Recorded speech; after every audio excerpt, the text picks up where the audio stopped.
Olá, bem-vindos a mais um Ao Final da Semana. Esta semana queria refletir um bocadinho convosco como é que emergiu o Estado de Direito e como é que nós não vivemos num Estado de Direito, digamos, perfeito ou absoluto. Depois queria falar também um bocadinho acerca da TAP e do PS. Pois bem, pensa-se que antes de existir um conjunto de regras, quando nós vivíamos na incerteza, que o homem vivia uma vida que é solitária, pobre, sórdida, brutal e curta. Estas são as palavras do Hobbes, não são minhas, no Leviatã. E pronto, e depois surgiu uma autoridade, vão surgindo um conjunto de regras e, a partir daí, a civilização pode-se desenvolver. Pois bem, por cá a civilização desenvolve-se, mas não completamente. Por exemplo, Manuel Pizarro, que tem uma empresa ligada ao setor da saúde, ou Pedro Nuno Santos, que tem uma empresa com o pai que fez negócios com o Estado, a lei é muito clara em relação a isso. A lei diz que esse tipo de comportamentos implica uma perda de mandato. E nós por cá achamos que essas pessoas não estão sujeitas à lei normal. Portanto, uma pessoa que fosse vista a dizer que essa pessoa tem que perder o mandato, porque é o que diz a lei, seria vista de uma forma estranha. Posso-vos dar um exemplo pessoal. Eu, há coisa de poucos anos, fui apanhado sem ter inspeção que tinha catucado há um dia. E eu tencionava lá ir no dia seguinte. Eu tive que pagar essa multa, a qual obviamente não protestei, ou seja, só protestei comigo próprio de não ter ido atempadamente, porque a lei diz isso claramente. E a lei é para ser cumprida.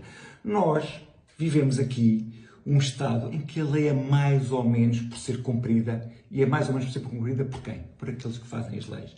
Quando nós vemos as velocidades dos carros dos ministros, quando nós vemos António Costa dizer a coisa mais arrepiante que se pode dizer em termos de Estado de Direito, que é vai haver confinamento, diga à Constituição o que disser. Portanto, a pessoa dizer eu estou-me nas tintas para a lei, eu é que mando. Portanto, isso não é uma postura saudável. Portanto, um Estado civilizado é um Estado onde há leis, é um Estado onde as pessoas respondem perante as leis, não é um Estado da discricionariedade, que é esta lei apetece-me, esta lei não me apetece. Ou seja, se as leis estão erradas, se as leis têm que evoluir, que se mudem. Agora, esta prepotência do PS, esse desprezo, tipo, o Estado somos nós fazemos aquilo que nos bem apetece, é péssima em termos de Estado de Direito, e ainda nos envergonha mais se pensarmos que temos um Presidente da República que é professor de Direito Constitucional. Okay? Isso era um dos aspectos que eu tinha para falar convosco.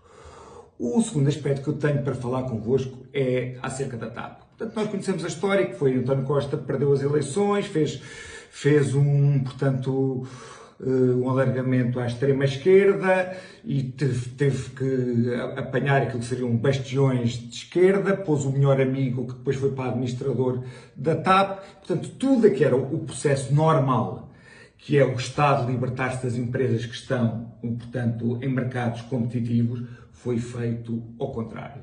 E o que é que nós agora estamos a discutir neste momento? Estamos a discutir neste momento se a TAP deve ter BMWs, se deve ter Peugeots ou se deve ter Dacias.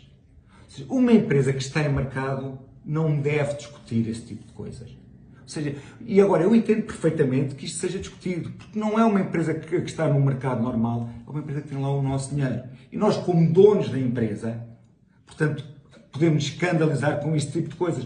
Só que uma empresa deve ser gerida com racionalidade económica e não deve ser gerida, digamos, com os ânimos, com o saber-estar do nosso povo em geral. Portanto, o que aconteceu esta semana prova à exaustão que foi uma má decisão ter revertido a participação do Estado, que nada disso fazia sentido. Eu antes de vir gravar isto, havia uma notícia que ainda me deixou mais arrepiado, que é, portanto, a TAP reverteu a decisão que tinha de ter encomendado os BMWs. E agora a TAP pode ter que pagar uma pipa de dinheiro à BMW por ter revertido essa decisão. Ou seja, a TAP reverteu essa decisão por causa das redes sociais, digamos assim, porque não gostou do clamor, e eu compreendo que não tenham gostado do clamor, e compreendo o clamor que existe nas redes sociais. Mas isto é prova provada que uma empresa não deve ser, que está em mercado competitivo, não deve estar no domínio do Estado, onde as decisões são políticas e não apenas de racionalidade económica. Era isto que eu tinha para conversar convosco hoje. Até para a semana, cá nos vemos.